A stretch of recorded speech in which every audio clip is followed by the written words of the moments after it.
தாய் தமிழ் உறவுகளுக்கு வணக்கம். ஈரோடு கிழக்கு காங்கிரஸ் வேட்பாளர் அறிவிப்பு என்ற தலைப்பில் இந்த காணொளியை காண்கிறோம்.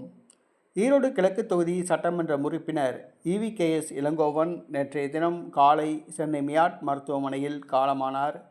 அவருடைய உடல் இன்று மாலை தகனம் செய்யப்பட உள்ளது. இந்த சூழ்நிலையில் ஈரோடு கிழக்கு தொகுதி இடைத்தேர்தல் நடைபெற உள்ளது. காங்கிரஸ் வேட்பாளர் யார் என்ற தலைப்பில் இந்த காணொளியை காண்கிறோம். காங்கிரஸ் வேட்பாளர் விரைவில் அறிவிக்கப்பட உள்ளது.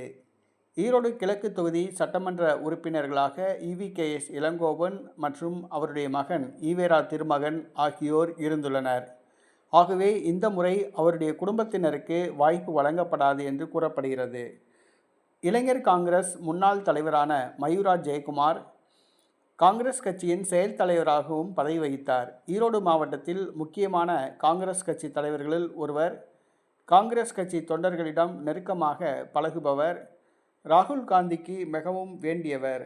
ஆகவே மயூரா ஜெயக்குமார் காங்கிரஸ் கட்சி வேட்பாளராக அறிவிக்கப்படுவார் என்று கூறப்படுகிறது. ஈரோடு கிழக்கு தொகுதியில் நடைபெற உள்ள இடைத்தேர்தலில் காங்கிரஸ் கட்சி வேட்பாளராக மயூரா ஜெயக்குமார் போட்டியிடுவார் என்று கூறப்படுகிறது. திமுக கூட்டணி இந்த தேர்தலில் வெற்றி பெற வேண்டிய காலகட்டாயத்தில் உள்ளது. ஏனென்று சொன்னால் இன்னும் 1.5 ஆண்டு காலத்தில் சட்டப்பேரவை தேர்தலை சந்திக்கிறது. ஆகவே மயூரா ஜெயக்குமார் காங்கிரஸ் கட்சி வேட்பாளராக அறிவிக்கப்படுவார் என்று கூறப்படுகிறது.